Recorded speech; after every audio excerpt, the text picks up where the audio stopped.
Sorry. It's okay. I think we'll get started. I think most of you know me. I'm Jen Watson, the managing broker of Georgetown, Erin, and Acton. And it is my pleasure today to welcome Storm Fletcher from Richard Robbins International. She's the VP of Business Development. And as I think most of you know, she's a phenomenal speaker. And we are going to get a ton of information this morning. And it's always great to have you. So thank you for coming. Thank you so much. Good morning, my people. Good morning. Good morning. How are we? Awesome. We're good? Can everybody hear me okay? Yes. That's really good because we don't have a mic. Uh-oh. All right, guys. We're in a business planning session.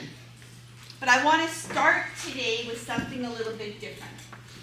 And what I want to start today with, guys, is about mindset. Who here's heard me speak before? Oh, and you came back. I have such a passion for mindset. I believe with my whole heart and soul that there is not a tool, a tactic, a strategy, a coach, a system, a training, a brokerage, a brand, I can go on and on and on, that will have long-term lasting effect in your life and in your business if our head's not right. So I'm going to play you guys a video. Now, we don't have a speaker in here, so I've brought a Bluetooth speaker. So I'm going to get everybody, please, if you don't mind, we're just going to stay really quiet because I've got this as loud as I can. I'm going to hold it up in the air so you can all hear it, all right?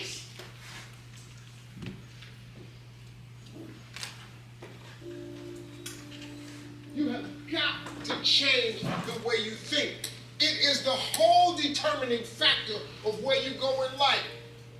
We are all where we are today because we thought ourselves to this position. If you don't like the position, think yourself out of it. Your brain is divided into two halves: positive and negative, good and evil. It don't function on nothing else. Ain't no neutral ground in your brain.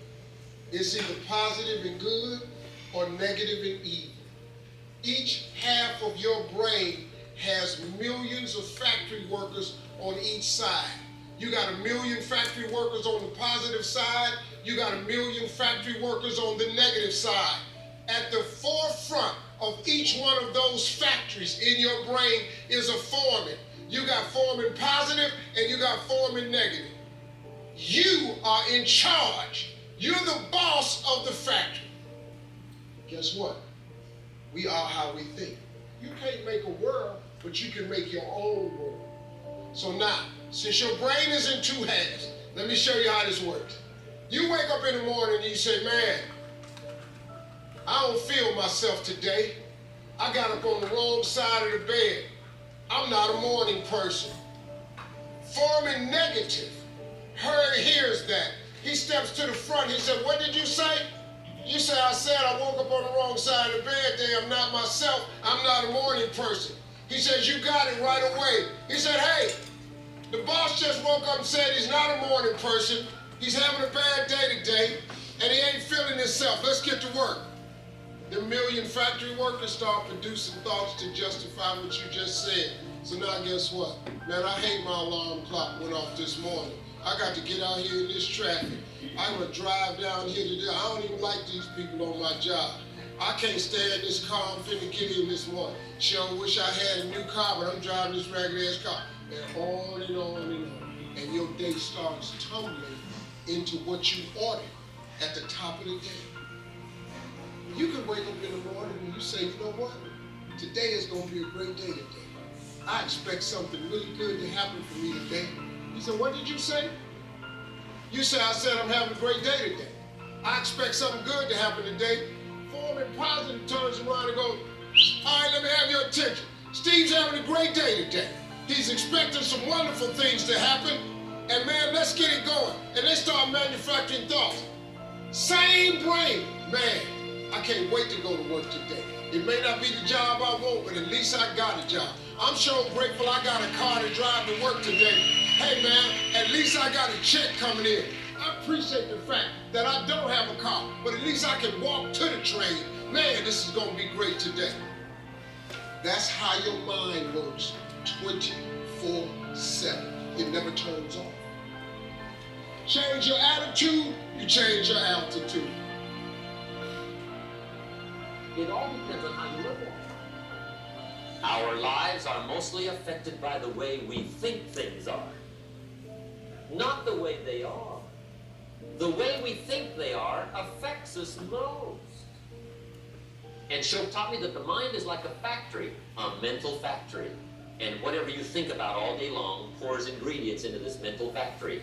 And that's what builds the economic, social, financial fabric of your life. As you think, so you become. Woo! Breathe that in for just a moment. Yeah. So guys, why, oh why do I start with that video in every training? And until somebody tells me they've seen it enough, I will start with it everywhere, in every place, in every area of my life. Because, especially in our business right now, my goodness, is there news everywhere. You will always find what it is that you are looking for, including truth. And we all seem to have different narratives and different versions of truth. So how does this play out? I'll give you an example of this in real life terms, our mindset, okay? I get into the same car in the morning. I'm leaving from the same house, driving on the same road, headed to the same destination. One morning as I'm heading out, someone cuts me off and I'm like, God bless you. The next morning, I'm driving and someone cuts me off and I'm plotting how to kill their spouse. What is the difference in those 2 days? Mindset. But how often do we actually ask ourselves that question? How many people brushed their teeth when they got up this morning? If everybody in this room is not with their hand up, I am leaving. How many people thought about what you were going to wear today? Our shoes, our hair, our suits. How many cannot confirm nor deny they may have changed their outfit a couple of times before they came? So I want you guys to really, really think about that for a moment. I want you to think about the amount of time and effort we put into how we're going to show up on the outside. Now, is it important? It absolutely is. But if I'm a hot freaking mess on the inside, and I show up really, really well on the outside, I'm living a life of chaos. So how many, when you got up this morning, studied your local markets for 15 minutes? How many of you, when you got up this morning, oh, don't move the cameras there. Hi. How many of you, when you got up this morning, fed your mind? Think about if we spend as much time choosing on our mindset, on our understanding of what's going on in the market right now, in finding our own space in that, as we did brushing our teeth. So this, our hard drive, is the most important piece. And with the markets and the world of uncertainty that we are living in, we are anchored and attached to and have a belief about things that is keeping us small. What I want everybody to do today is 2 things. Number 1, can we just have some freaking fun? And I know what you're thinking. Storm, how the hell are we going to have fun doing business planning? Have you ever done a business plan? Number 2 thing that I want you to do is, as we go through this process, I don't want you to get stuck in the tyranny of how. Sometimes when we're planning out our business, the thing that stops us, our mindset, our brain goes, I don't know how I would do that. Instead, I want you to step into the zone of the tyranny of who. As you're creating your business plan, I want you not to think about, I don't know how I will do that. Instead, I want you to think about, who can I get to help me do that? And I would argue that in this room right here, looking around, you've got a bunch of people in a room who have a common goal. So your who's are already here. Make sense? Yes. Now, I will apologize for the blurriness. You are not drunk. Well, maybe some of you are. We did everything we could to try and make it better, and unfortunately this is as good as we get. So if you do have a copy of this on your computer currently, I would encourage you to please open it up now. If you have a hard copy of it in front of you, that is perfect as well. Write notes, but you are going to want to go to the digital copy eventually, because some of the stuff transposes back and forth inside of your plan.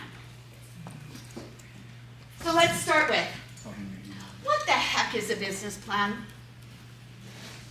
Anybody? Just so I know for sure while I'm here.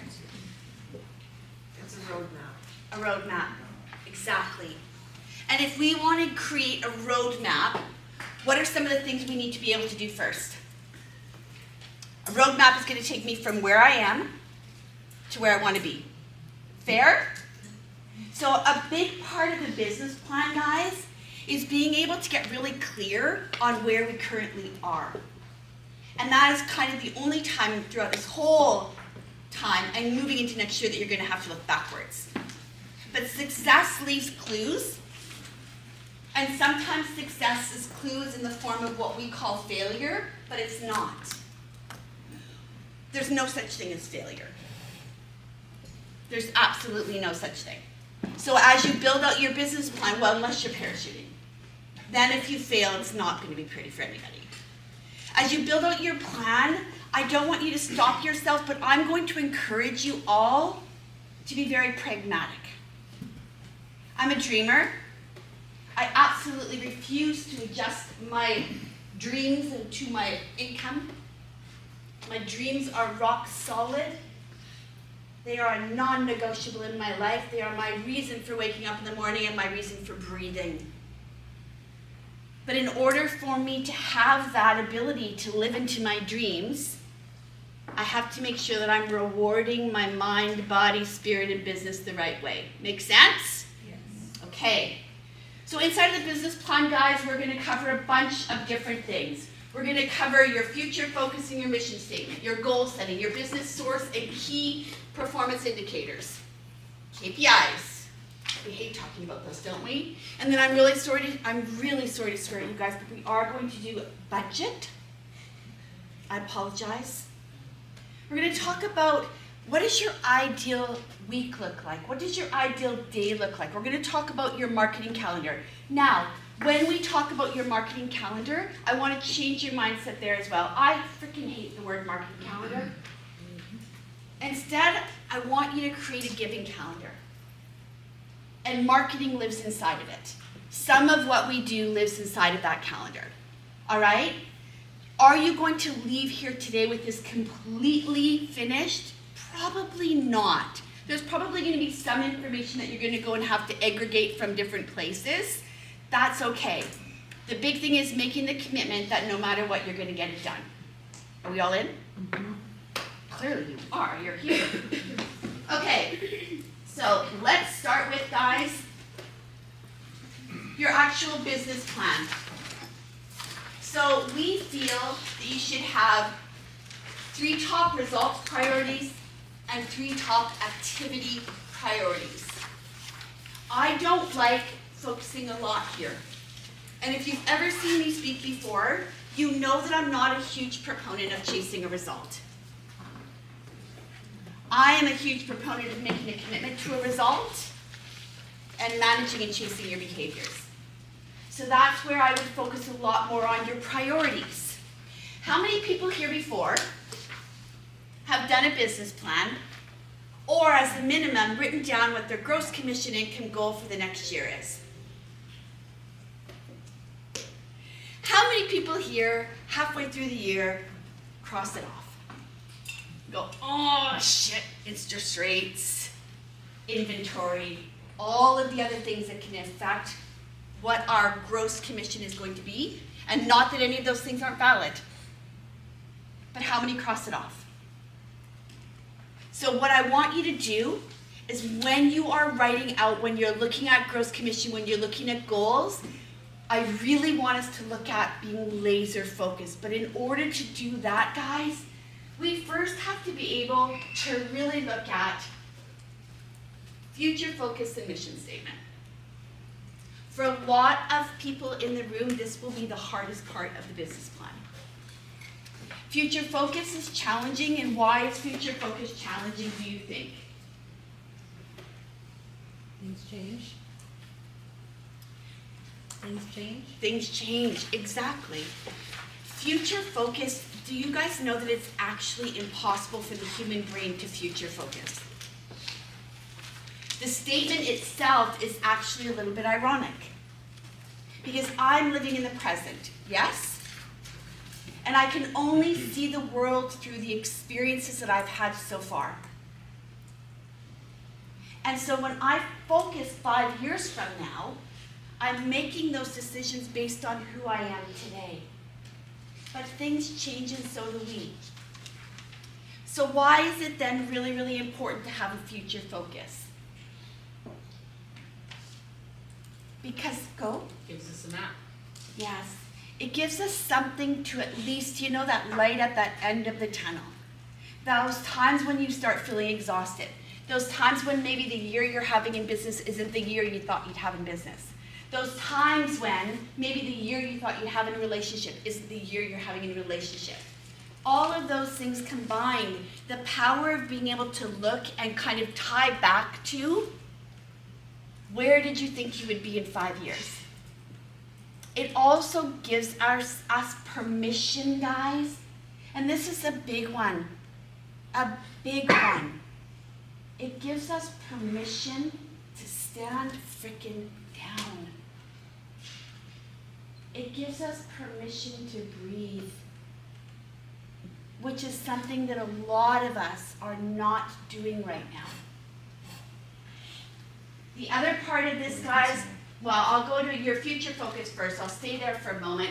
We've given you 3 different kind of tips or questions you can ask yourself for building out a future focus. But when you guys look at this, I really want you to really pay attention to number 3. A lot of times right now, when we are in this phase that we are in real estate right now, we pump the brakes a little bit. We back off on maybe the things that are in our business that are helping complement what it is that we're doing. And so when you're future focused, remember, I don't want you to make decisions about your business. So if you're thinking, team, oh my goodness, with everything that's happened in the markets, with everything that's going on, I don't know if I would really still want to grow my team. Remember, we're thinking 5 years out, right? So that's where I would encourage you not to make too many decisions like that. What would your dream outcome be?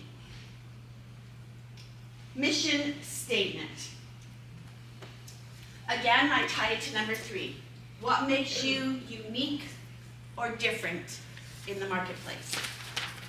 What is your mission statement? Is it really kind of challenging a lot of times to differentiate ourselves, guys? I want everybody to close your eyes for a moment. I can see you. I want you to visualize a pack of zebras for me. Can you tell one from the other? Okay, open your eyes. Google this, guys. Every single zebra is unique. There is not one zebra that is like the other. But when you put them in a pack, they all look the same. The unfortunate part and the fortunate part for us in this industry is many of us are saying and doing and offering the same things. So the consumer sees a pack of zebras.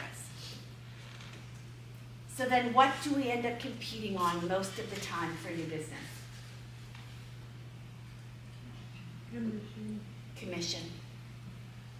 Or in our present market, what are you willing to list my house for? What are you willing to put for you? What are you willing to list my house for?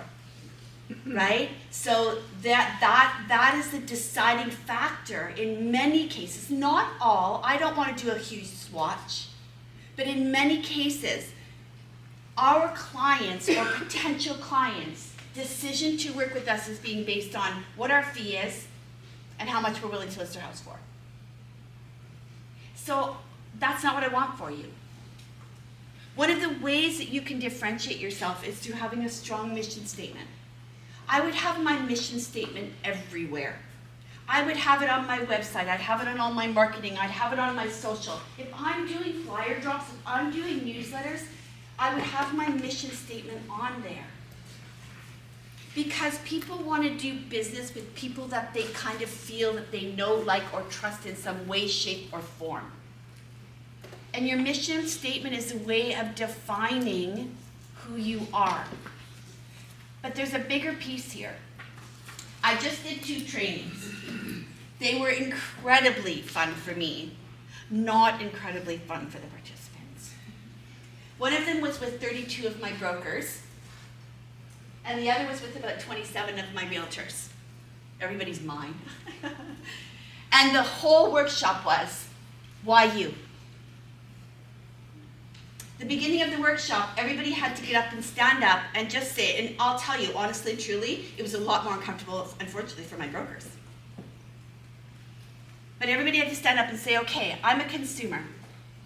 Why you? Why would I work with you? It's not that we don't live it. It's not that we don't know it. But being able to take that and truly articulate it and communicate it in a powerful way is a challenge for most. So your mission statement also becomes, guys, your why you. When somebody is trying to make that decision, you've entered the room before they've ever met you. You live into what it is that's there, and when you're defining your value or making a declaration as to why they need to work with you, the fact that you answer your phone is a beautiful icing on the cake. But if you were to go to all of you, each person in this room, I won't do it today, and stand up, there's not a wrong nor a right. It's being aware. If everybody is saying the same thing, then how does the consumer possibly choose? How?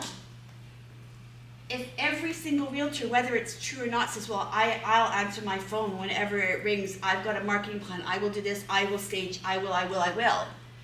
All key important things, but that shouldn't be the defining choice as to why you. The other reason why this is really, really important, guys, is it really helps your clients identify you and you identify your clients. Because when we are in a market of change, we sometimes end up working with people that maybe we normally wouldn't work with. And I want you to remember these words. Are you ready? You might want to write this down. Assholes refer assholes.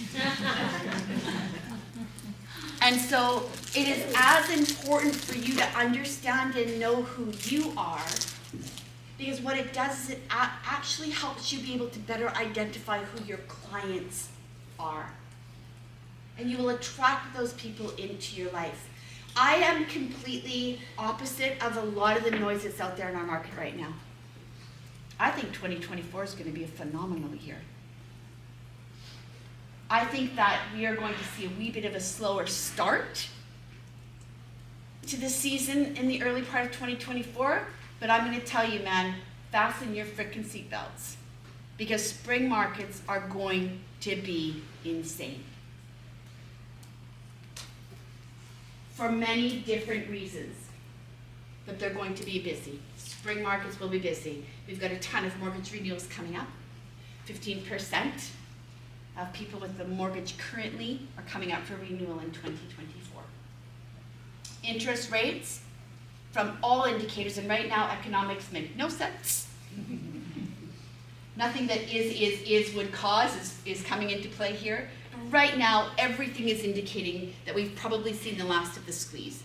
Everybody here knows Ben Tall. I think he spoke for you guys recently, didn't he? Yeah. In the seventh word. Yeah.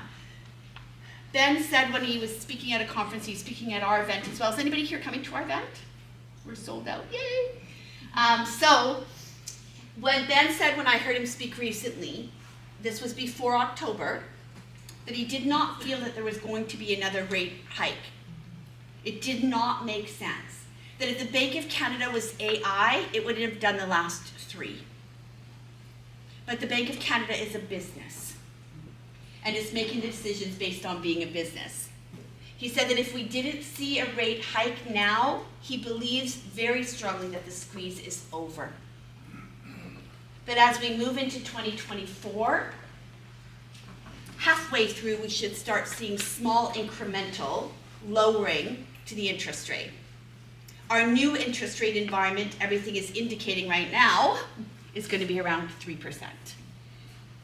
How fast we'll get there, we don't know. So I want you to think about that as well, guys. When you're writing out your mission statement, somewhere in there, you want to let them know that you are the solution for any problem they could possibly have. You have the answers for every possible bump or hill they may have to climb. Somewhere in your verbiage there. This one, like I said, will challenge you, but it will also be one of your greatest differentiators. You know, how often are you in a room and you'll think, gosh, you know, that person's been saying that, and like, you know, if everybody's doing it, then how am I differentiating myself? Room after room after room. It's why our people are so willing to share so abundantly from stage. An idea birth is just an idea. It's what do we do with that idea? Consumers right now need us more than they've ever needed us before. My pappy raised me that knowledge is power.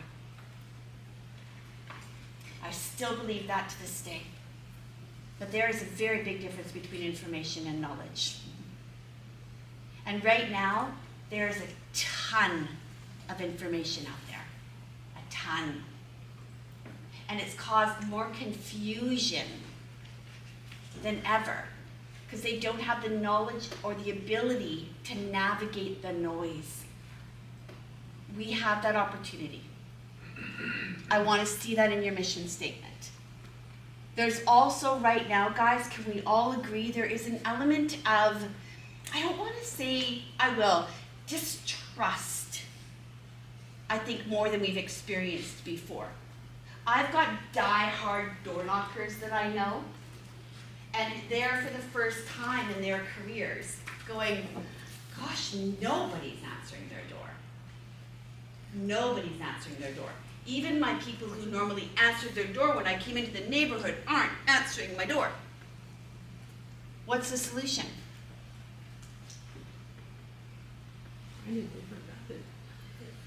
For most of us, when something that we've done before stops working, our solution is to do something different. What if that's not always a solution? It's not more doors. What if the solution is, and that's what a business plan is going to help us do, guys. You see, results are the one thing we can't control. I cannot force somebody to do business with me. But what I can control are my behaviors. And when I understand in my 3 core strategies in my business, the behaviors that I need to commit to inside of those strategies, and then I track and I monitor those behaviors, I don't abandon my strategy. I pull and pluck behaviors inside of it. A great example of that is, I want you guys to think about marketing. Okay, what percentage of your gross commission annually do you feel you should be spending on marketing? Just call it some numbers for me. 10%. 10%? How much? 10%? Very good. 10% thing. Am I in the right room? Are we marketing here? 10%, guys, is bang on. 10% as a maximum on ongoing year to year. But there was a key thing that was said. 10% gross commission. So I have to monitor and really pay attention to my marketing, because if one year I do 5 and the next I do 4, I need to change up my marketing spend, yes? And if I'm going to change up my marketing spend, I want to make sure that I'm really keenly aware of where I'm getting the greatest return on my money that I'm spending on marketing. And marketing is anything that touches the consumer. Anything, including existing clients. So marketing is your client appreciation events. It's all of that. Now, as you build out your business plan, maybe in 2024, you're going to be heading into a year of growth. Maybe it may be the year that you're planning on hiring an assistant. Maybe it may be a year where you're looking at introducing something new into your business. There will be years where our spend is going to be a little bit higher, our profit's going to be a bit lower, but you don't want that to be the rule. Make sense? Yes. Okay. But how do we know any of it? I can't go to goal setting, I can't go to any of this other stuff on this beautiful little form here if my head's not right, if I'm not really, really clear of where I want to go, and if I'm not really, really clear about who I am. Because if I'm not clear, then what do? I chase the result. And when I'm chasing the result, can I give you a really great example if you chase results? Someone like me walks in the room. We go, you should join coaching. If you get one deal from it, it's worth it. If someone walks into a room, one of me, walks into a room, and my sales pitch to you is if you get a deal from it, it makes sense, can we all agree to do something? Promptly throat punch said person and walk away. Because if you are making a decision on if you make a deal from it, the value proposition is not there. But how am I able to really navigate those waters and truly understand that if I don't know where I want to go? And then we start the year trying a bunch of things because we're pursuing the result. And the world and the industry tells us we're successful based on the result we produce. And so we get 30 days into something that we're trying, we don't get the result, and we bail. And we try something new. It is the equivalent of getting up every single day and climbing halfway up Mount Everest and being really frustrated because you did not make it to the top. Going back down and starting over the next day. So when you set your gross commission for next year, it's a non-negotiable. Make that commitment to yourself and make that commitment to your business. Do not try or give yourself permission not to hit it. When we say we're going to try, you know what we're doing? Yoda says, there is no such thing as try. There is no such thing as try. You either are or you are not. And when you say, I'm going to give it a try, you are literally giving yourself permission to fail. You are setting up an escape hatch out of your life and out of your business. So your gross commission that you want to produce next year, once you write it down in pen, it's a non-negotiable. Make sense? Mm-hmm. But how do we know how to set our gross commission? If someone comes into my arena or I have the privilege of speaking with someone and I say, okay, so what did you want to earn next year? And they say 500,000. Oh, that's amazing. And what did you earn this year? 50. Are we doing an adjustment? Now, do I believe that that person can't earn 500,000? No. Not for a moment. But I want you guys to think about something else as we move into this, all right? There's this beautiful thing that happens in our bodies, in our brains, with goals. And that is dopamine. The enemy of dopamine is cortisol. So when I write down my gross commission goal, your gross commission goal should be 26% higher than the year before. If you grow your business by 26%, if that is your goal, that's not saying, guys, sometimes you may not blow that number out of the water. 26% means you're doubling your business every 2 years. And in every 3 years, pardon me. By doubling your business every 3 years, you've created something really sustainable. How many of us got into this business, maybe things blew up, we got crazy busy, making great coin, and then we're like, holy shit! I don't have a system, I don't have a database, I don't have an assistant, I don't have an idea how I'm doing what I'm doing, so I'm just gonna get on my treadmill, press start, and go. So we want it to be sustainable growth for you. So 26% over what it was last year. Why is this really, really key? If I say I wanna earn 175,000 next year, and I'm halfway through the year, and I'm sitting at 60. What happens? Oh man, oh my goal just got further away. Cortisol starts building up in my body. I start not getting out of bed at 5, I get out of bed at 6. I start coming up with all the reasons why I don't want to be active in my work, in my life. Whereas if we set a goal and we're close, maybe you set a goal for $125. You're halfway through the year and you're at 75. What's happening? Woo!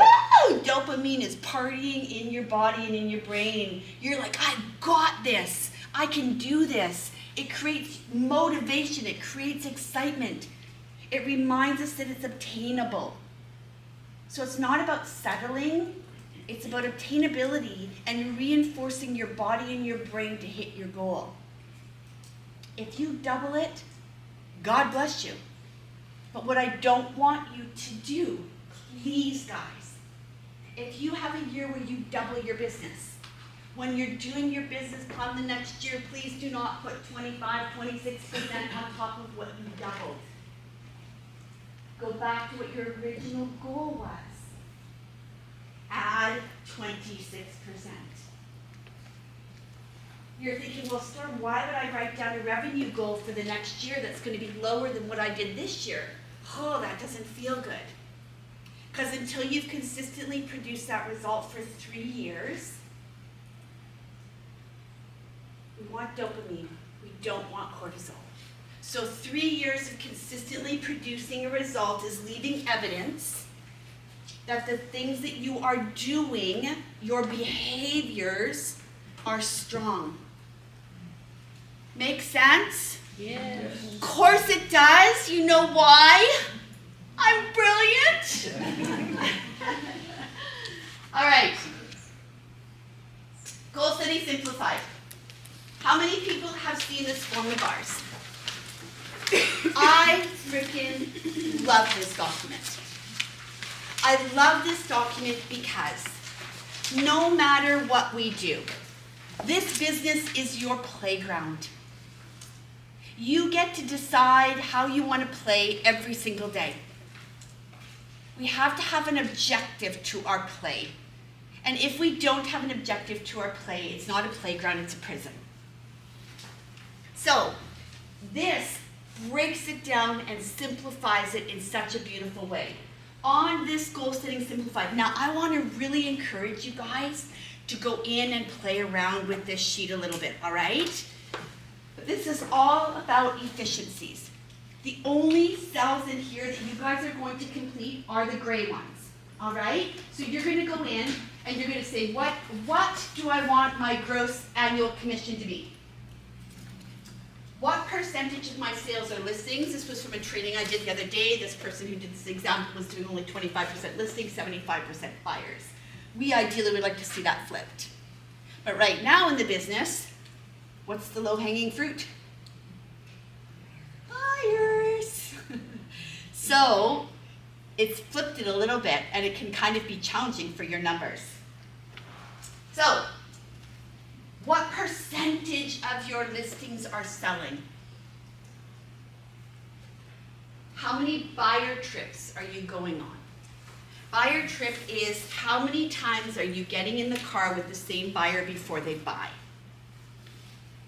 The average right now, just so everybody knows, is 12. 12. What is your average gross commission? And I think the most important one on here, total weeks worked. Because a lot of times when we write things down and then we put down, oh, you know what, I'd really love to take 4 weeks off this year, and we see how it changes the numbers, we sacrifice ourselves. We don't do all of those things that are going to keep us filled up and keep us able to do what it is that we do. So beginning, put in how much time you want to take off. And then you get to play around with it, guys. For some of you, I know for a fact you're doing more listings than buyers. For many of you, I know your gross commission is much higher than that, your average commission. For many of you, I know that you're not even taking that much time off, and some of you are taking more. So play around with these numbers for me. And this is something, if you don't, do I have anybody new in the room? Okay. If you don't know these numbers, it's okay. Estimate. Or even better, go and talk to some of the seasoned vets that have been in this business for a long time and just ask them, in your first couple of years, what were your averages? Talk to 3, take that number, divide it, and that would be your number for now. But even for my seasoned vets, I still recommend going in and looking at this once a quarter. What we measure gets improved. But what this gives me more than anything, guys, the magic in this form for me is the bottom section that will auto-populate for you. Our singular focus, so many times we hit the door, ready, willing, able. And we bounce around from thing to thing to thing, trying to find a live one.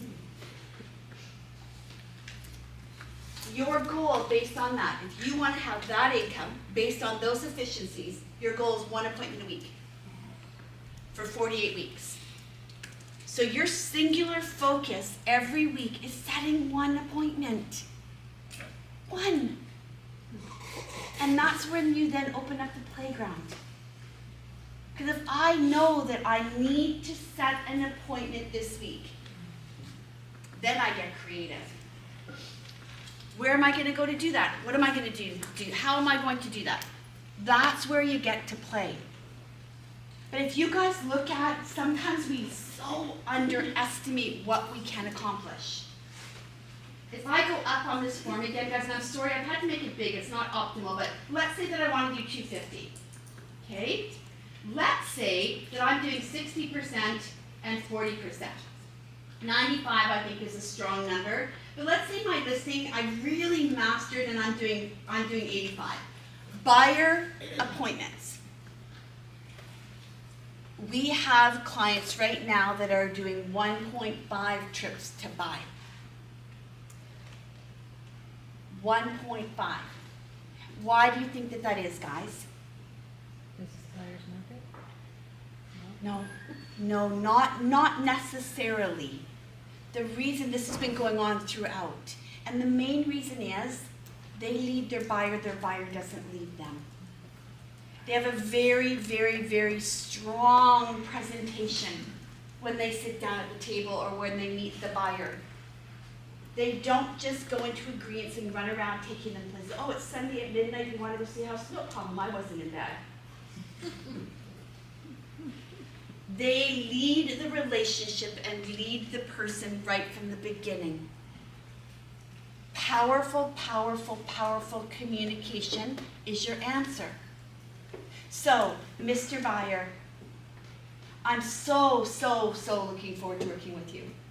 I want to walk you through a process that has successfully helped me serve 100 clients, 20 clients, 300 clients. It's a process that works. The reason I'm going to explain it to you in detail is because I want to make sure you really understand. Do you think that the buyer is then going to try and lead you? Not as often. There's no black and whites here, guys, but we have to step in with confidence. We have to own the relationship right from the beginning. And look at, guys, I know it's tough out there. I know it's tough out there. But we have to be tougher. Hey, so I played around. I want you to get your buyer trips down. Let's be fair. I want to say 5. My average commission, I'm going to put that up to 15. 48, I'm going to leave that for now. How much do you think it changed my appointments I need to set at the bottom?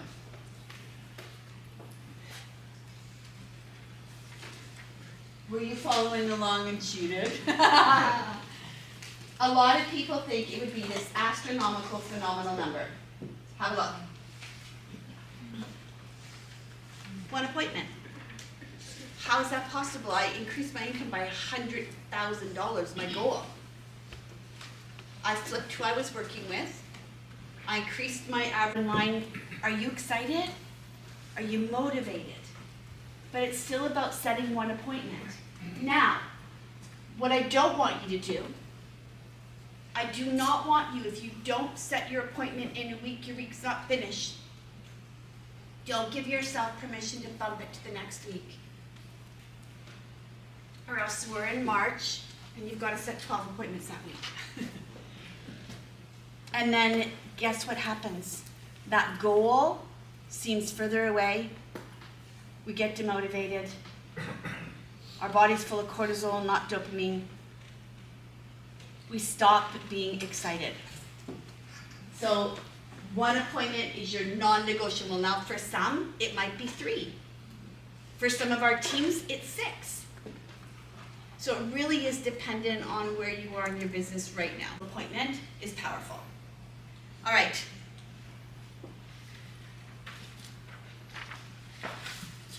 Business planning and KPIs, guys.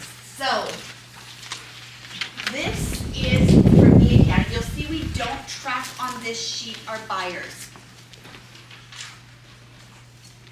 Your buyers are part of your business, but we find it a lot more powerful here, and we want to keep you motivated on finding listings. Is everybody having a really hard time finding listings right now? What is basically the narrative right now with our listings? Hold tight. Hold tight. And even if I did want to sell a store, where would I go? Like, there's nothing out there for me to buy. Fair? And what is the narrative with our buyers right now? Wait. You know, interest rates, there's so much uncertainty. The market is crashing, don't you know? So we want to be able to navigate those narratives. If we've got some time at the end of this, guys, I'm going to give you some really beautiful hacks to do that. So I'll talk really, really fast, okay? Now, this is really, really key. Not just the transactions, the revenue. The revenue. Revenue is the easy part. No, it's not. I'm lying. I don't want you just to generate revenue. I want you to have profit. What is your net pay after all of your work? So you're... Am I in the right room? 90%. 90%? Woo! I'll say. So if we look, pardon? What's the question again? Of your gross, what percent should be profit? So what should you be netting out? What percentage of your income should you be netting out in your business? 9%. I think I heard that. 20. The average realtor is about 30%. The average. Where we want you to be right around 65, 70. Now, would love for you to be higher, but we all have that thing called the CRA. So, you know, the two things in life are death and taxes. And so we have to pay our taxes. But when you're making decisions about your business, a lot of times, we might spend a lot of time here, where the greatest return on investment is up here. So where you spend your money, and more importantly, where you spend your time is key, but you want to track it. So remember what I said about 26%, right? You're going to use that same strategy here. So if last year or this year I did 5 repeat clients, I'm not going to put, whoa, that was awesome, I want to do 10. If I had 6 referrals, I'm not going to go, wow, that was awesome, I want 20. You're going to do 26%. If there was an area where you didn't, so if you just started farming this year, did anybody just start doing farming this year? You're probably going to have a big fat 0 there. That's okay. It's now, the average now for farming is 12 to 18 months for return on investment for farming. 12 to 18 months. It is a long, long, long haul. Worth it once you've mastered it. And the key with anything is consistency. So if you're farming and right now your actual is 0, I would leave it at 0 for next year too. Have your certainty for sources. There's a wish list and a reality list, right? If social media has never, ever, ever produced a result for you, you're not going to put that you want to get 5 listings from social media. Where do we feel we need to be spending the most amount of our time, do you think? Strong business, 33% repeat, 33% referral, 33% new. So if that is my vision and my goal for my business, let's say I've got a referral. The referral comes in and maybe I'm at a season in my business where I'm a little bit quieter. Things aren't quite as insane. Not that they're not always going to get incredible, taken care of well. But maybe if I'm a little bit slower in the season I'm in, they might get a little bit more of me. I might be a little bit quicker to respond to my phone. I might be a little bit more responsive in things. Do an incredible job for them, blow them away, and they loved the experience of me. 6 months later, one of their friends calls and I'm referred.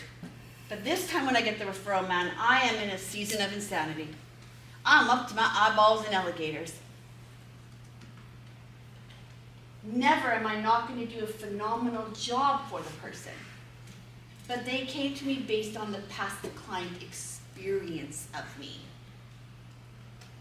And if they come in and they don't experience that, they're going to go back to the person who referred and say, well, yeah, I mean, Storm was great. She did a good job for us, but not like you said. Am I getting another referral? So we've got to have a standard of excellence. And the only way that I know how to maintain or obtain that, guys, is checklists. You have to have a process that you follow. So from client 1 in your database, you want to have a journey that you're going to take that client on. A journey that you can maintain no matter what. That is the way that we ensure. Because, guys, think of it this way. Satisfied client, going to refer you? Not always. If that were true, wouldn't we all have 100% referral-based business? A loyal client, are they going to refer you? Not necessarily. A loyal client wouldn't use anybody but you, but they're not necessarily going to refer you. We want advocates. What is an advocate? Your mother. Is it your mother? Advocate, your mother. An advocate is somebody who will hear someone 5 rows over in Costco say they're looking for a realtor and they will knock down a small freaking child to refer you. An advocate is someone who makes your freaking phone ring. An advocate is somebody who could not bear the thought of anybody that they come in contact with using anybody but you. Gaining advocacy is hard. Keeping advocacy, harder. So when we look at repeat and referral business, how many people in the room, where's my bets, have people in their database who they haven't called for 5 years? Why? We don't call them because, like, what am I going to say, Storm? Like, I haven't talked to them for 5 years. I'm going to call, hi, it's Storm. Storm who? Well, you know, like, I kind of helped you buy your house. Oh, you don't live there anymore? Oh, there it is. Can I give you 2 easy ways, guys? If I'm a realtor right now, I'm ending my year doing this. I'm calling every single person in my database because I've got a number here, and I'm going to hit it. If there are people I haven't talked to, you can take 2 tacks. Tack number 1 is my favorite.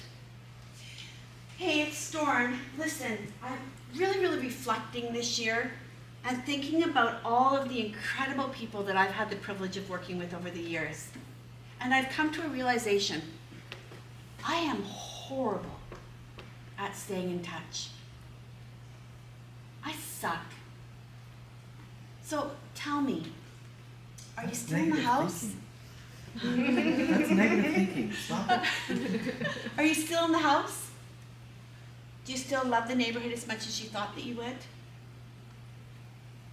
Just call and tell them you suck. But that you're going to do better and you hope that they'll give you an opportunity and then do better. If you're not quite comfortable with that, then think of a memory thread. Is there a neighborhood where you guys were looking where you can pull a memory? Was there some experience that you guys had in your process of trading together that can be a memory trigger? You know what? I was driving through that neighborhood where you bought. I was driving through that neighborhood where you looked at the house. I saw a house with ugly orange carpet. Remember the house we were in with ugly orange carpet? Whatever it is. And it made me think of you. My God, I cannot believe it has been 5 years. Are you still loving the house? Are you still loving the neighborhood as much as you thought you would? When we struggle, and guys, I always say this, and I sooner or later I'll stop saying it, but I feel I need to. I say this because I'm not here to offend anybody or hurt anybody's feelings. Not my intention at all. I want you to leave here feeling motivated and pumped up. But if you are struggling in this business, it is because you are making it about you. And it is not about you. It is about them. So yeah, it might be awkward to pick up the phone. Yeah, it might feel icky because they may not even remember who you are. It doesn't matter. Do you believe that you are the absolute best person to help them? You need to believe that. And then you need to put yourself aside and be there for them.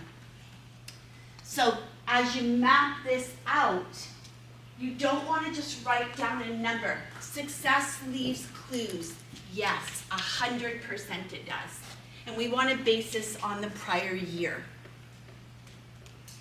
But we also want to make sure that as we write it down, as you write out the number, I want you to put so much intention into that number, it pours out. As you type it in, whatever it is, put so much intention into it. Own that number. Storm, Yes. when you make that call and you're using your memory trigger or what have you, are you just keeping that call about touching base and Yes. saying you were thinking of them and Always. leave it that's it? always. If I haven't been in contact with anybody, if they initiate a conversation, hey, you know what we were thinking? We were wondering, we were, woo, gold, beautiful. But the initial connection, no, because the moment, it's not that our intentions are wrong, but the way they're feeling about us may not be correct. So we don't want to go for the kill. We want to reopen the relationship. And the only time that we hit delete is if they say they're working with another realtor. Okay. I'd love to share a quick example. Please, please. We have a client, helped them buy a house, February 2022. Ouch. A gazillion offers, lost, they bought a townhouse. Since then, the property's gone down about $170,000. I, in my head, like many, have decided that they don't like me and must think it's horrible, and haven't been good at keeping in touch because it gives me anxiety. He just reached out 2 days ago. Hey, I don't know if you remember me. Thank you again. We talk about you all the time. You were so great in helping us buy this house. We're looking to get a HELOC, you know. Would you be able to help us do a CMA? I think it's worth about $865, $870. It was pretty accurate. And I got back to him, did a nice CMA. Thank you so much. And he was blown away, and you know, and it just opened things back up. Meanwhile, I had decided they must hate me. They bought a house and it went down in value.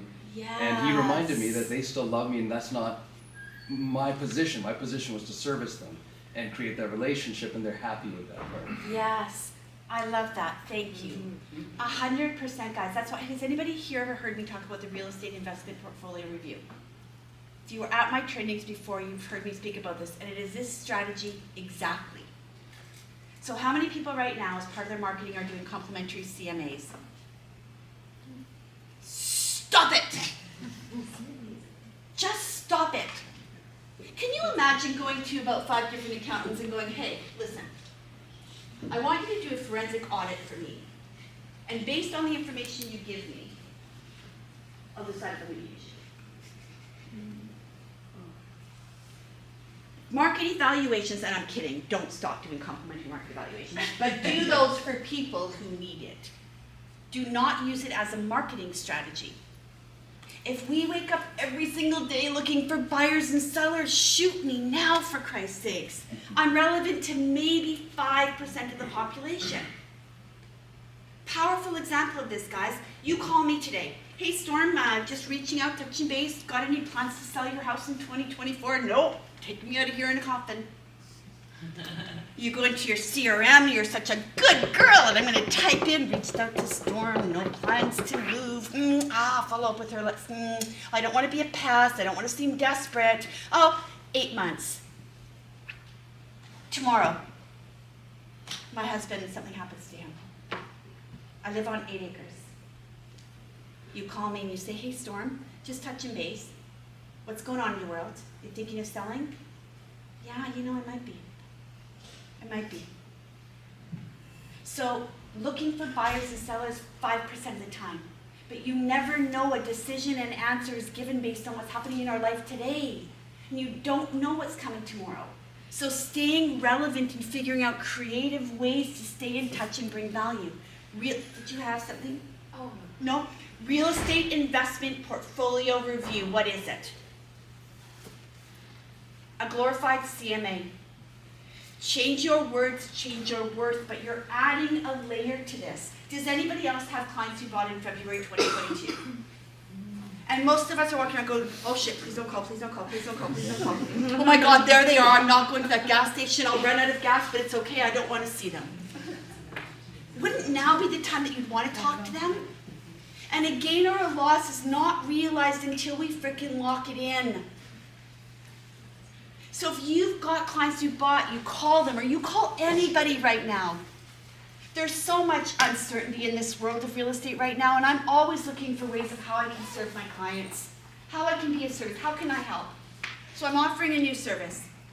It's called a Real Estate Investment Portfolio Review. I just want to sit with you and I want to update you as to what's going on with one of your greatest investments. It's not about are you thinking of buying or are you thinking of selling. All you're adding to the market evaluation is what did they originally purchase their home for. We have access to that information unless it was a new build. What a gift. You meet with them, you sit down with them, you walk through. Does anybody have investments outside of real estate? You have somebody who manages your investments. You have a meeting with them, my God, I would hope at least once a year. In that meeting, you're going to talk about what are some of the things that have affected your investment over the course of the year. Have you seen growth? Have you seen erosion? This number is outdated, so don't quote it exactly. I'm having a very hard time finding the new number. I will find it. About 7 years ago, the number was 80% of Canadian homeowners had no significant savings outside of their home. 80%! So what is their home? Their significant savings. So if you've got people who bought in February 2022 and they're shitting themselves right now, excuse my French, they're stressing, they're worried, they are uncertain. Bring them certainty. Based on what we know today, based on current market conditions. This is what your home would currently sell for, not what your home is worth. Remove that from your vocabulary. This is what your home would currently sell for. When we say, well, your home is worth like 1.5, and they're like, well, down the road sold for 1.8, why are their home worth 1.8 and mine 1.5? Worth is not a word we want to use when we're doing evaluating.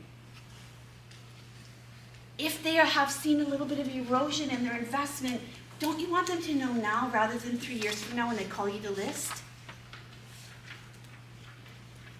So it's a new service that you're offering. Oh yeah, but it's okay, Storm, we're not even thinking of selling. You know what, that's not what this is about. I just want to sit with you and go through this. You do that annually. Beautiful thing happens, guys. Number one, you start having different conversations with them. You're not just the beautiful, incredible human being that helped them buy their house or sell their house. You become their trusted advisor.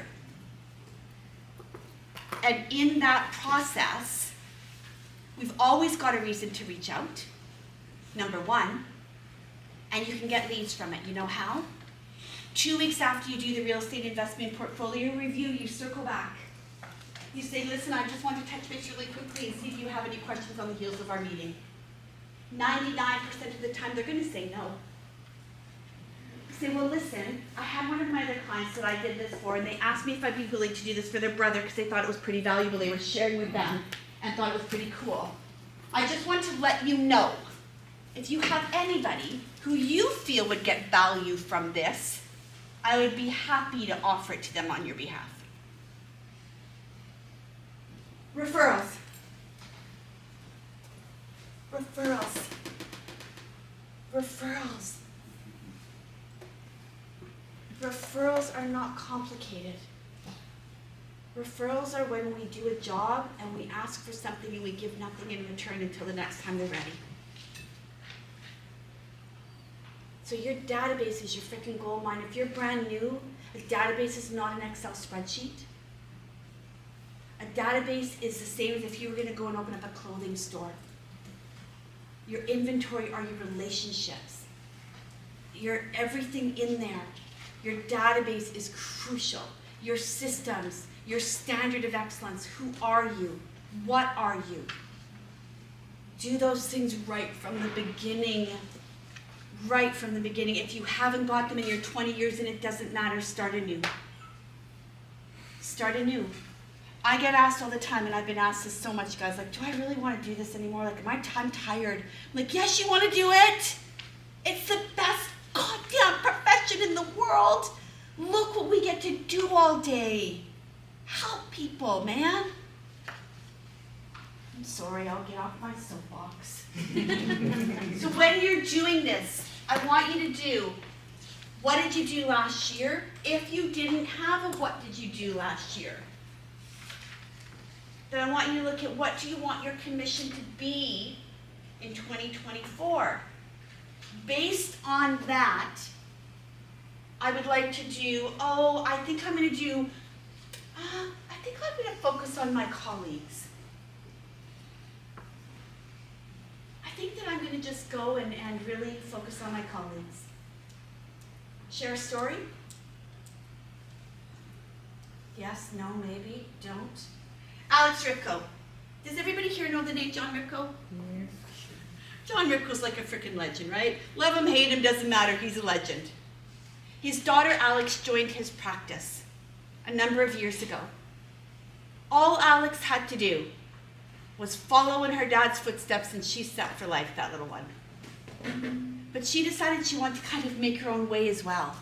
She loves her fellow realtor, loves them.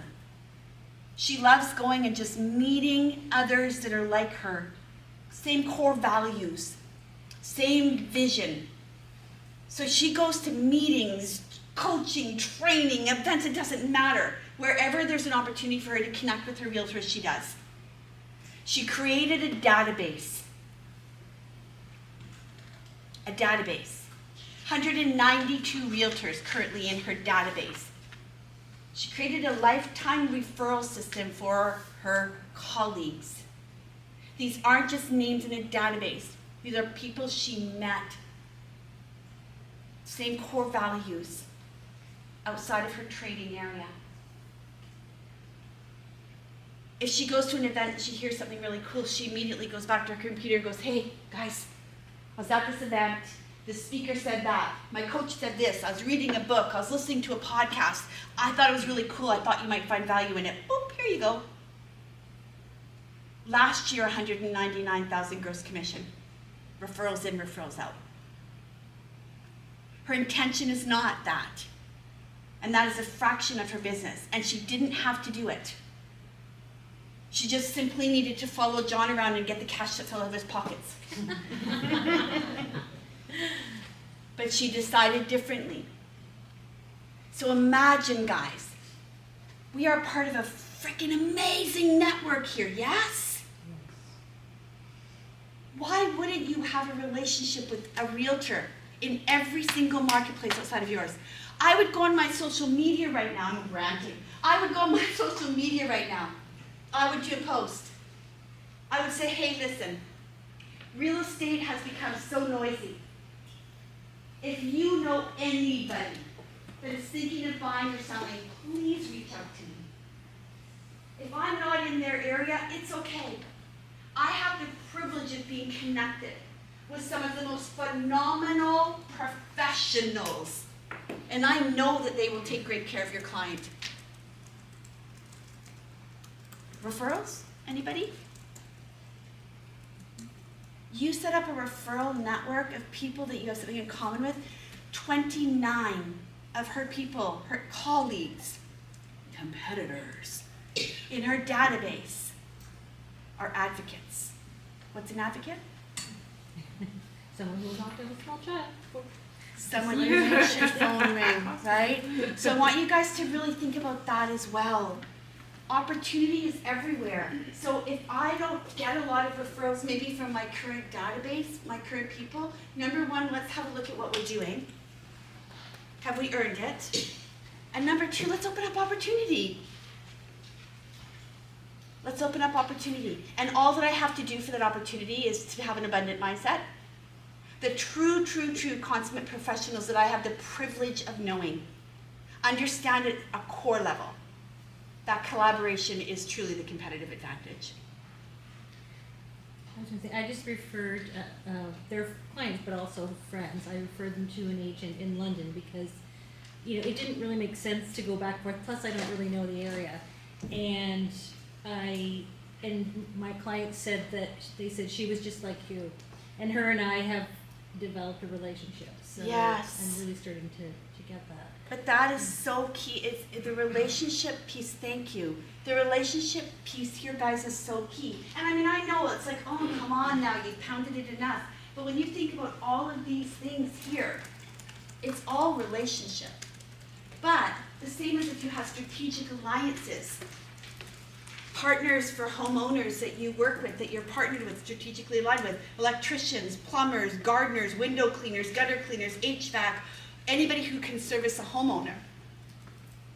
If you think about that, you're strategic partners and you're just getting a list together because it's something, a to-do list that you need to do, and you're referring or connecting these people, and they're not in line with who you are. And I know what we do for safety. Well, I don't refer one, I refer 3, Storm. You know, because like, I don't want to. All right, let me ask you a question. You want your clients referring 3 realtors? You want your clients saying to their friends, well, you know, there's 3 possible choices here.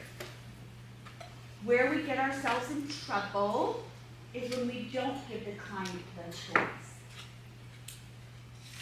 So you can't say, well, you have to use my lawyer, you have to use this, you have to use that.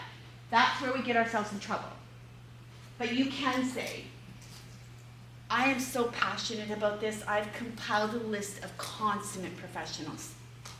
If by chance you are looking for somebody, Larry's salt of the earth man.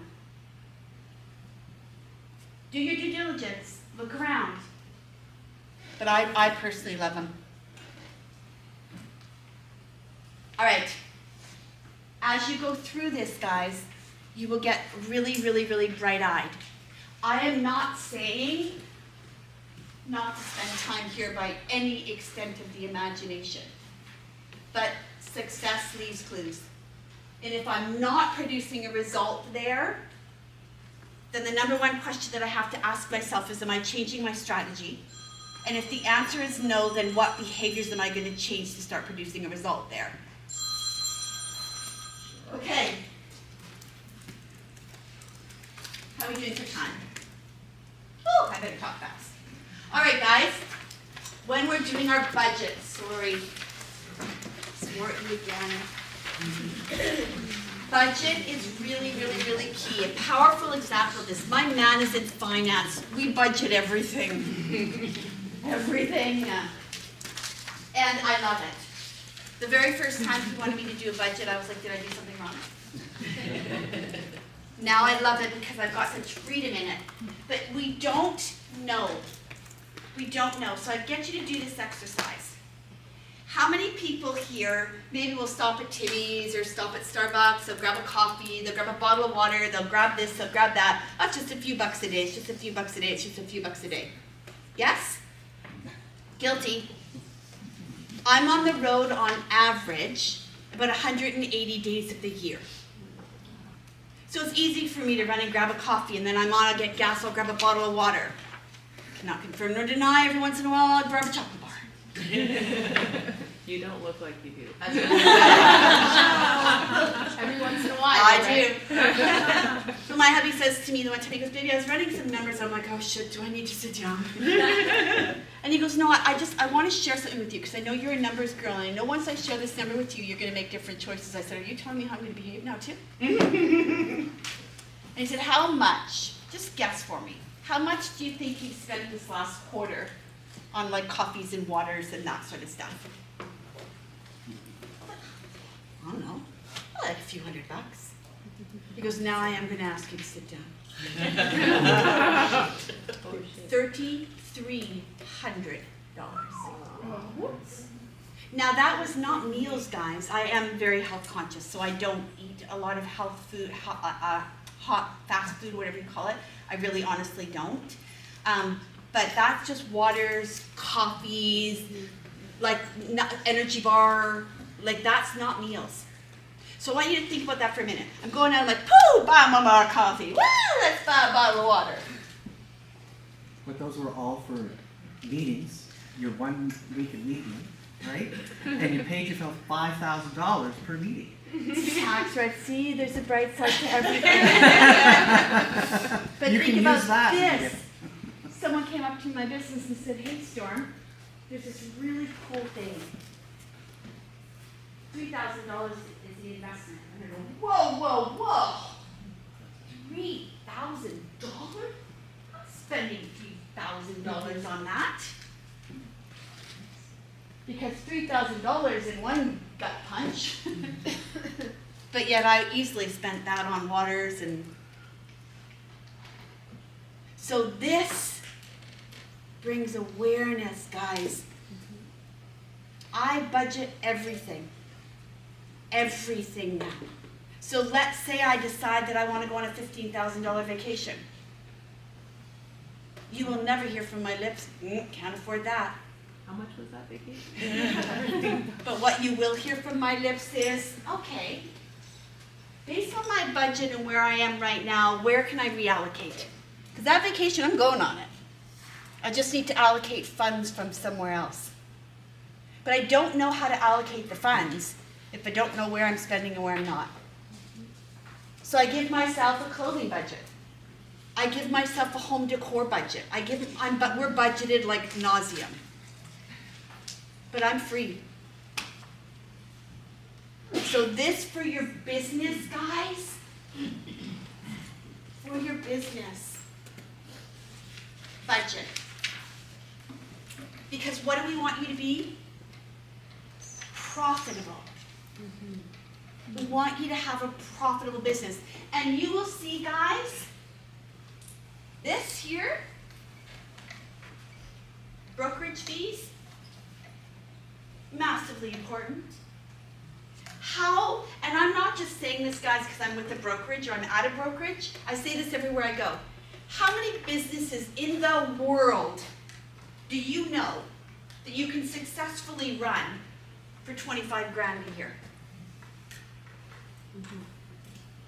If you had a bricks and mortar building and you had clothing or inventory that you had to keep in said building, you had maintenance, you had upkeep.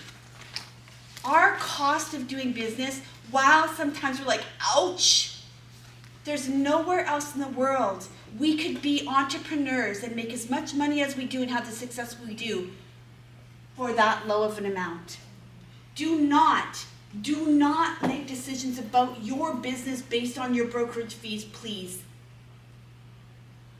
Do you want your clients making decisions about you based on your fee? Make sure there's value, make sure you're aligned. That's where the important piece lies. All right. Everybody's gonna do a budget, right? No. And everybody's gonna stop buying chocolate bars, right? I really appreciate you guys hanging in there with me. Okay, guys. Everybody usually gets to this tab and they're like a lead tracker. Have you not heard of technology? Why the heck am I going to have a lead tracker, Storm? Anybody know exactly how many leads came into their business last year? Anybody? No? But how do we know what kind of result we're going to produce if we don't know? So if I want to say that I'm doing everything I can, I write my number down in pen. My commission. And I don't have my number. Because it can happen. I want to be able to look myself square in the freaking eyeballs and say there's not a single thing that I could have done differently. I did absolutely everything. And I'll tell you guys right now, this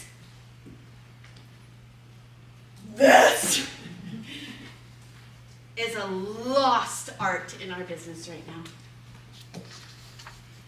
We have gotten really good at generating leads, but we have gotten really shitty at converting them.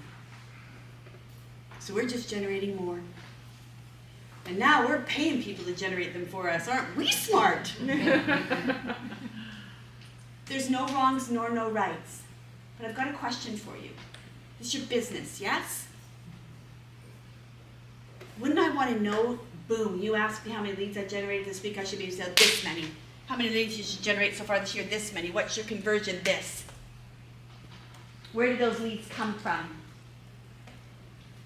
If not, we bounce around all over the place. We spend our money where we don't need to. Lead comes in, guys. Can I go on a soapbox again for a minute? Will you allow me? Lead comes in. Call out some numbers. How many times do you honestly and truly follow up with a lead? They don't reply. They don't respond before you decide it's a shit lead. How many times? Yeah, on average. Come on. 5, 4. 5, 4. I heard 6 somewhere. I'm gonna guess 2. 2. Anybody else? The average in the business right now is 3. Does anybody want to guess how many times the consumer wants to be followed up with before they'll respond? 10. 10. But remember when I said we make it about us? Yeah. Okay, lead comes in. What's the very first thing we've been programmed to do? Qualify that damn lead and figure out if they're worth our time. Make sure we get really, really crystal clear on what it is that they're looking for and cut this shit out of them. Move on to the next one. It's a numbers game after all, Storm. Okay. I want you to think about that strategy for a moment. Is that how you would like to be treated? Or we reach out. How many times have you reached out to, let's say, a buyer's lead? How many times have you reached out to a buyer, you call them, you contact them, and they don't know who the hell you are or why you're calling?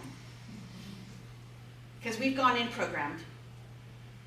Of course they know who I am. They reached out to me. Or we've gone in totally scathed the other way. They're probably not even going to answer their phone, and they're probably just a liar, and they probably reached out to 10 other of me. They're probably not even serious anyways. I want you to think about mindset. That's our narrative, right? Your very first connection with any lead that comes in, and the reason we have this primitive, archaic way, I have a lady that I've just started working with right now. Guys, this isn't about me. I'm not a rock star. She is. She's a technology junkie. She has every possible tool and technology for a business that you could imagine. Now, technology is needed. But if it's not used, it's noise. She had no idea about her leads. I made her create me a freaking binder. A binder, months of the year in a binder, tabs in the binder, a lead intake sheet. Yes, she had to use a pen. That binder goes with her everywhere. She's up in Kilbear. She can't give me the excuse on the phone that they didn't have internet. Did you have your binder? I don't want to hear you kind about the fact it's all about Boston, Zillow. Do you have your binder? Last year, she had 826 leads that came in digitally. From those leads, she did 4 deals. This year, from that damn follow-up binder, she had 742 so far come in this year. She's done 46 deals. Because what we measure gets improved. So, this makes it real. On Friday, when the pub's calling, we haven't set our one appointment, and we are saying we've done everything we can this week. Black and white, it's right there for you. But when you're following up the lead, your very first touch should be, whether it's email, text, phone, I don't care. I wanted to confirm that I've received your inquiry. Attach this email, text, whatever it is, are 3 things every buyer should know in our current markets. I'm going to be calling you in 15 minutes. I'm really looking forward to working with you. 15 minutes later, what do? You call them. On the dot, you call them. But right out of the barrel, have you differentiated yourself? Right out of the barrel, you've given them something. Does everybody in the room know 3 things every buyer should know in the current markets? So you're just taking knowledge out of your brain and giving it to them. And even if they've heard it from everybody they've talked to, it's something different. Change our words, change our worth, change our words, change our worth, change our attitude, change our altitude. Never end a reach out with a client with let me know if you've got any questions. I'm here if you need anything. Kiss of death. They didn't need anything. Well, I said if you've got any questions, let me know. Well, they didn't let me know, so clearly they didn't have any questions. Storm, I don't want to call them. I don't want to look desperate. I asked them if they had questions. Ever leave it in their hands. Never, ever. I'll touch base with you again tomorrow. Looking forward to speaking with you in a week. When you're following up with leads, stop making it about real estate. Make it about the community. Lead comes in, they don't respond to you.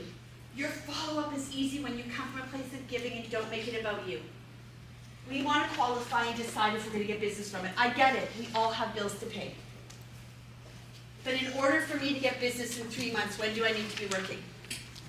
Now. And it's about relationships. So your circle back would be easy. Hey, listen, I don't know if you've got children or not, but that community where you were originally searching in, they've got 2 phenomenal schools there.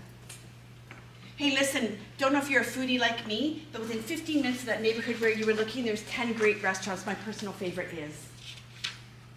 I don't know if you love going to festivals. I don't know. Share with them information about the community. Then you've got lots of reasons to circle back. Your final communication with an unresponsive lead. Do you want to hear what it would be? Are you interested in this at all? Is this helpful? Mm-hmm. Your final communication. Number 10. I recommend doing this via email if at all possible. If not, text is fine. Voicemail, ultimately my worst decision, my worst choice, but if you have to do. Your final communication is, hey, listen, it's Storm. I just want to first of all touch base. I really hope that you've been receiving the information that I've been sending you. You know what? I know this is a freaking noisy world that we live in. So here, I'm going to stand down for 30 days. I want you to know that if you need me between now and then, I'm here. Otherwise, I really look forward to speaking with you then. Do you want a dead lead? Okay. Let's say I send that out to 10 people who've not responded, 10 leads. Absolutely unresponsive. I'm a numbers girl, right? What do you think my response rate is of 10? 9. 70%. 7 of those people who have not even said a peep to me respond. And most of the time it would be, hey Storm, yes, oh my goodness, yes, we've been receiving your emails or your communications, thank you so much. We actually did decide to work with another realtor. Oh, no problem. I know now. Boop, delete. We've actually decided, you know what, we've decided to delay for 6 months. No problem. Hey, that's okay. Listen, I'm going to stay in touch with you. And we'll revisit this in 6 months. But in the meantime, I'm going to stay in touch. There's no such thing as a dead lead unless I say I'm working with another realtor. There's no such thing as a dead lead. Sorry, Storm, how did you wrap that up? I'm really happy. I just want to check you're receiving my communications. Yeah, And you know what, I know that it's a really noisy world that we're living in. So here's what I'm going to do. I'm going to stand down for 30 days. If you need me between now and then, please know that I'm here. Otherwise, I really look forward to connecting with you then. So what have I done? I've acknowledged it's a noisy world. I'm not making them feel like shit. I want to confirm you have been receiving my stuff. It elicits a response in them because over that 10 communications, guess what I've built on? Reciprocity. Give with expecting nothing back. And it elicits a response.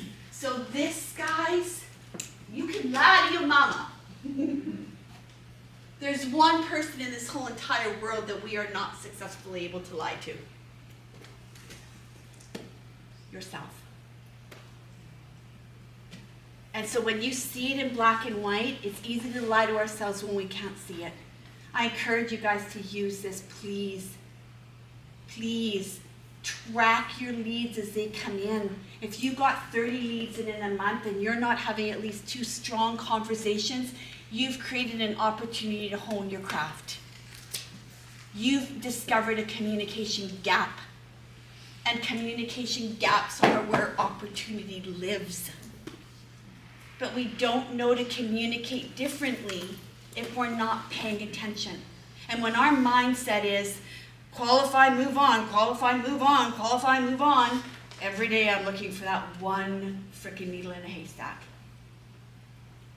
Instead, I'm just going to show up, man. I'm just going to simply show up. And I'm going to be there for people when they tell me it's going to be 2 years from now. Because the other key part here, guys, is they're talking about us. But we avoid tracking.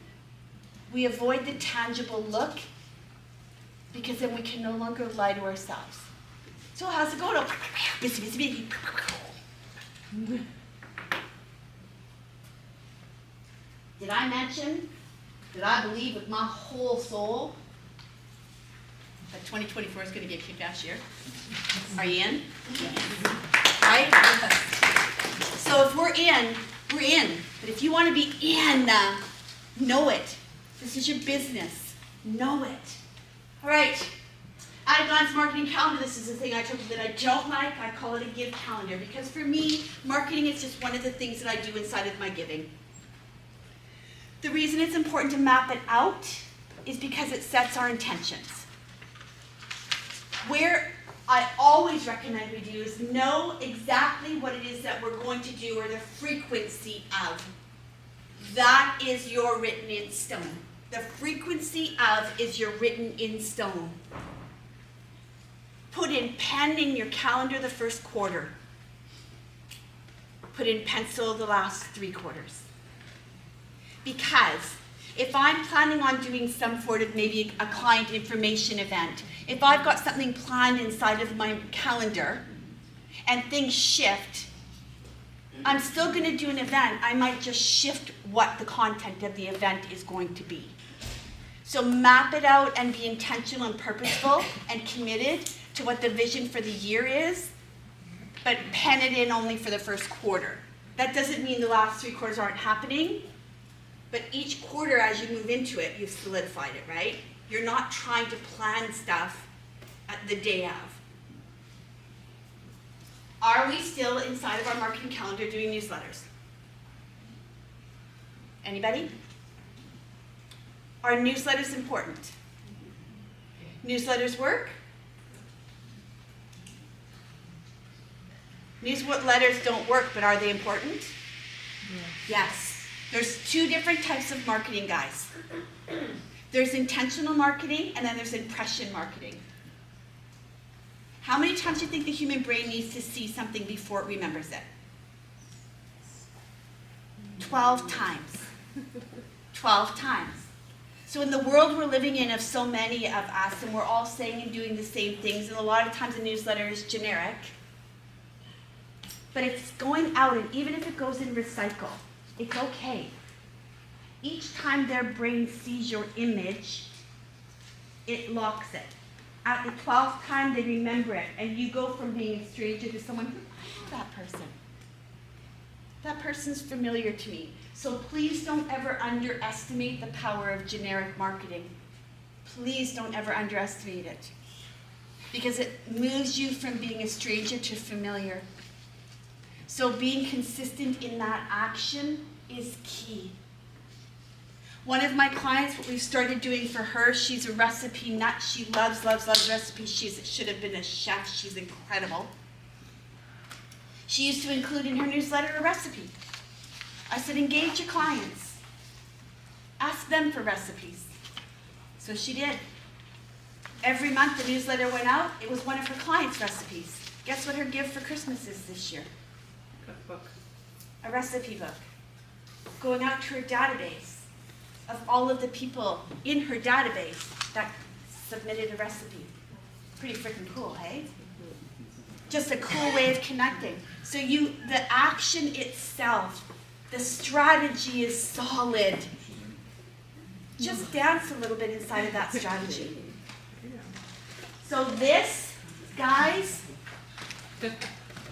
we believe an effective marketing calendar has to have a minimum of 26 connects to 32 a year for it to be effective.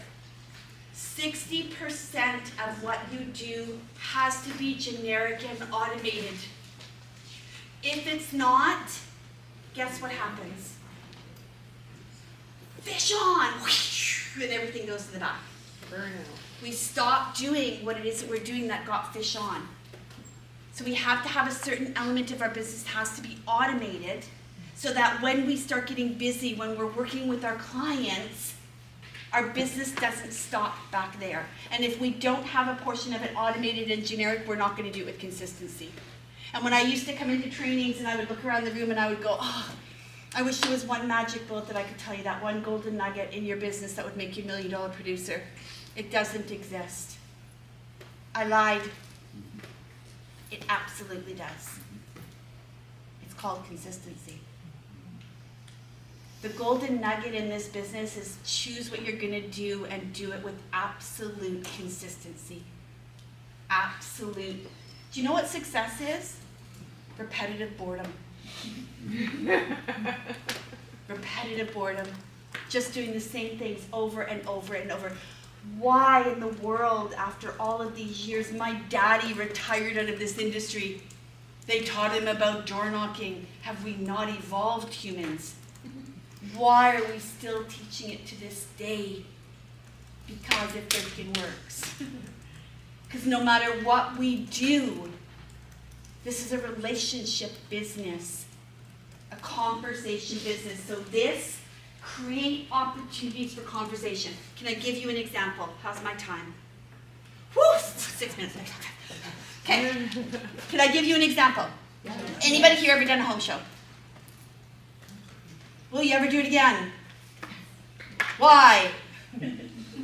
Because you went there as a realtor and you stood in your little booth and you handed out your business card. Or God forbid you offered to do a complimentary market evaluation. If I go to I'm at 97% right now of the realtors' websites that I go to are offering a complimentary market evaluation. If everybody's offering to do it, where's the value? How do I know to choose you? I can go to any realtor and get a complimentary market evaluation. Derek Timmons, one of our clients, did a home show in Calgary. When he went in not as a realtor, he went in as a place of curiosity. I had the privilege of serving this industry through real estate. I think most of our clients would be at a home show, yes? You did a survey. QR code, paper copy, online. Which way do you want to do it? Doesn't matter to me. Offered a reward. Every single person who enters a survey goes into a draw. The draw was a $500 Amazon gift card. The booth cost him $1,500. The questions he asked were, are you thinking of buying, thinking of selling, thinking of investing, thinking of moving or relocating? Are interest rates causing you concerns? I can send you guys a list of the questions if you'd like. 302. 302 people completed the survey with their contact details. 302. So far, 3 listings, 2 buyers, 8 appointments. I don't care about that. 302 people just put their freaking hand up and gave you permission to call them and tell them they didn't win. 302 people just gave you permission to call them. Let's say half of them are already working with a realtor. I want you to think about what you would do in the course of how long does it take us to get 50 people in our freaking database? In 2 days. I have a database the size of some realtors who've been in this business for 15 years. And don't tell me because they've been in the business 15 years, their database is better than mine. You guys all just said you're not calling your clients. I have that many people that I can now just freaking love on, man. But I didn't go there looking for buyers or sellers. I went there curious. How are you feeling about this market? How are you feeling about this world as a whole? Oh, and you're thinking of relocating? Oh, you don't trade in my area? I happen to have a database of colleagues. I will refer you and make sure you're taken care of. I don't know, I would much rather just go, bang my head against the wall and do a bunch of stuff that's not working. Same core strategy. So many of us have done trade shows. When Richard Robbins International says they're doing a trade show, I literally want to go in my closet and hang myself.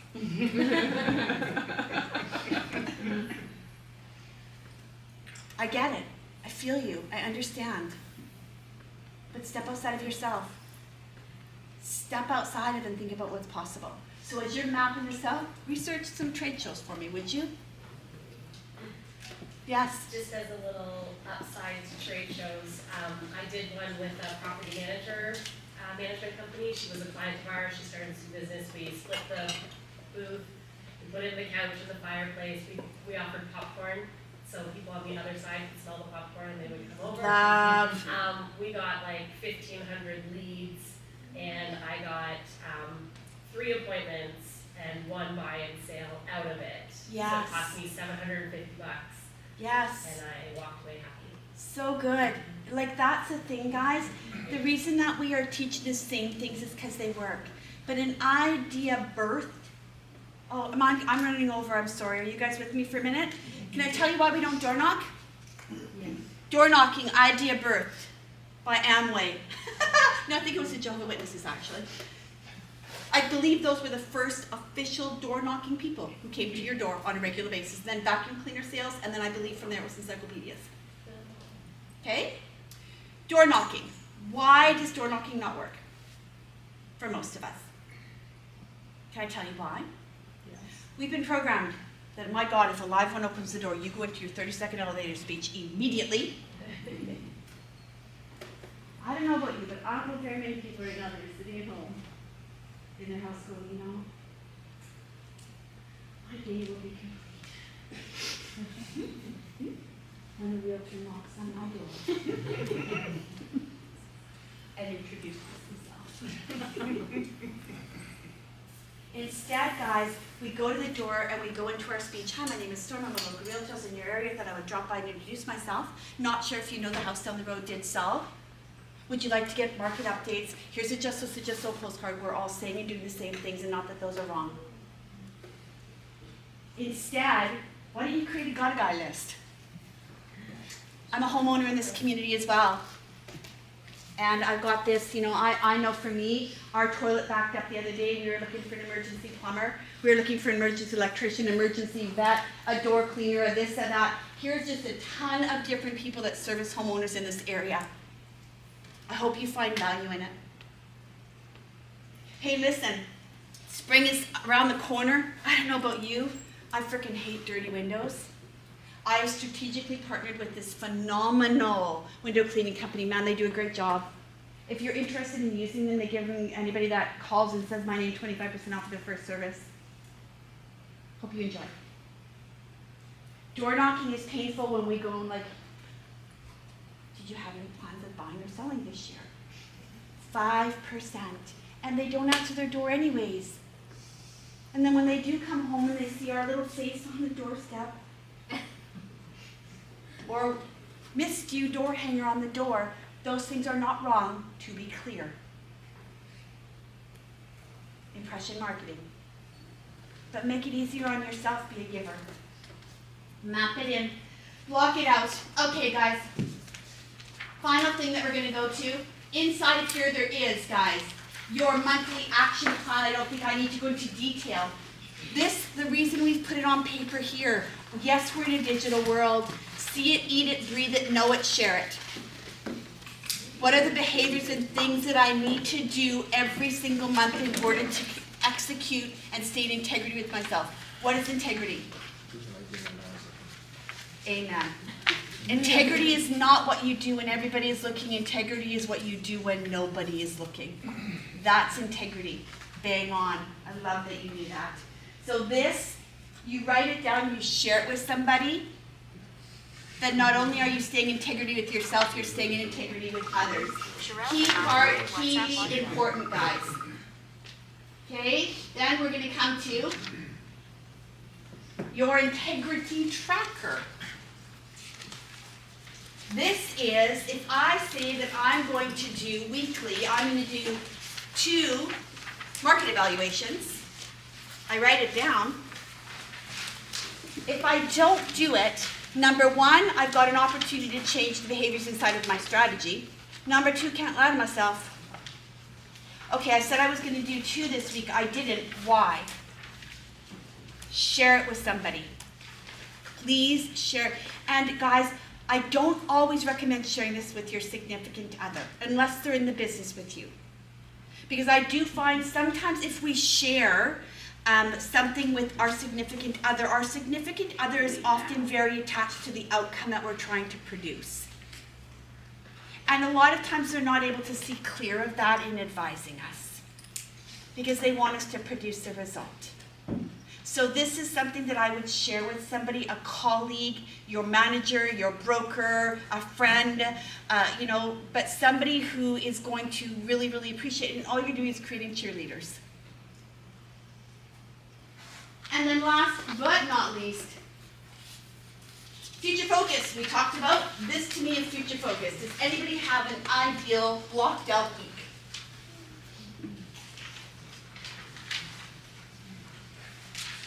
Time management is not possible. Nobody can manage time. We can only manage ourselves with the amount of time we've been given.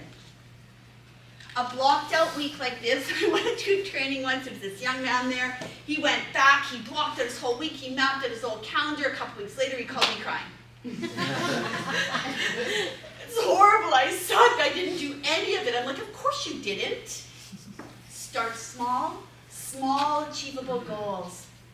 If I want to lose weight, I don't say I'm never going to eat sugar again. I say I'm not going to have sugar on Mondays, and until I wake up Monday and I don't go, shit, it's no sugar day, I don't add another day. Until Monday, no sugar day just becomes a part of who I am. Once that happens, I add Tuesday. So the same as this. I believe the two most important things we need to put in. Number one, time blocked off in your calendar. Start small. I don't care if you do it for 30 minutes twice a week, prospecting. In the morning. Why the morning? Yes, and I won't bail on my clients in the afternoon, but I'll bail on myself.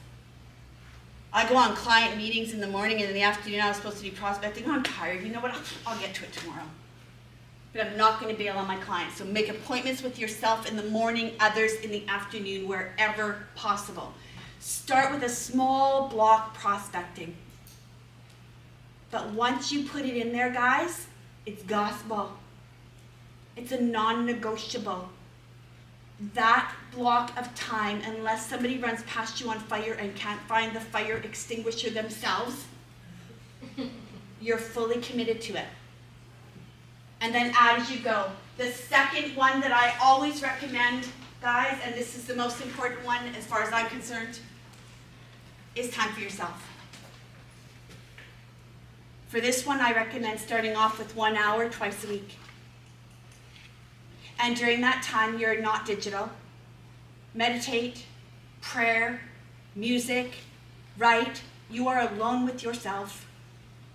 The most dangerous weapon in the world is the mind alone with itself. With no distractions. No noise. Meditation is not the absence of thought. Meditation is the acknowledgement of. So just quietly with yourself, you time.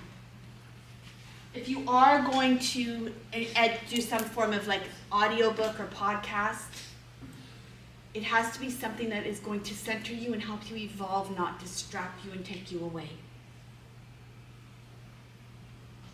That is key. Because remember what I said, right? What a beautiful gift. Do you know how many people wake up on this world just wanting to be needed? We're needed. There's a post going around on social right now about how every day we wake up unemployed. I hate that post. Every day we wake up needed, guys. Needed. Important. But in order for us to wake up and be able to give at that level, you've got to be willing to give to yourself too. The greatest gift you can give yourself is this sucker right here. Have a plan. Be intentional in your actions. Dream. Do you guys remember the training I did for you where we did 50 dreams? Was anybody at that training? 50 dreams. Don't adjust your business or your dreams to fit your business. Don't change your dreams. Because what the hell are we doing this for? If not to live an insanely crazy life of joy and happy and passion. We're needed. When you wake up in the morning, study your market, study what's going on. Know your inventory. If someone walked into your store wanting to know if you had shoes in a size 7 and you said you don't know. Do you have this shirt in a large? I don't know. Do you have this hat in blue? I don't know. Are they staying at your store and spending their money? Know your inventory. Know what's going on in markets. Know the power of your words. It's not what their home is worth. It's what the consumer is willing to pay. Know what's working and what's not. Know your frickin' worth. Know your worth. Don't allow the narratives to guide you. Don't allow other people's narratives to become yours. Own a relationship from the moment you walk in that door. Be confident, not cocky. And take the time to invest in your business. I thank you guys so much for your time and attention today. I will give this offer. Anybody who does complete the business plan, and it gets sent to me in the form of an email, and I know there's going to be some parts you can't complete, the lead tracker. Anything else sent to me completed, I will offer a complimentary 60-minute strategy session with you. I will not try and sell you anything. My goal here isn't to try and upsell you. My goal here is to be of service. If you're willing to do that 60 minutes of work, I'm willing to offer 60 minutes to help you bring that, what you put in that business plan to fruition. If that doesn't work for me, if it's not something you want to do with me, that's okay. Leverage your team that you have here.